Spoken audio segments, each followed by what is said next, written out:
Hello everyone, in this video, I'm going to show you how to add a custom font to Unity.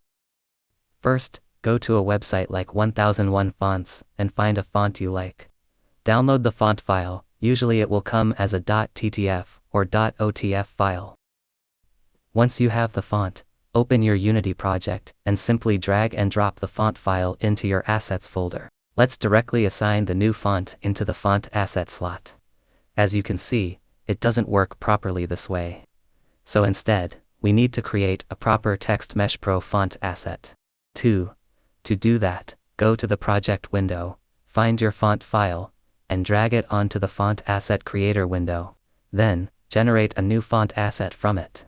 Once the font asset is created, assign it to your TextMeshPro object. Now everything works correctly.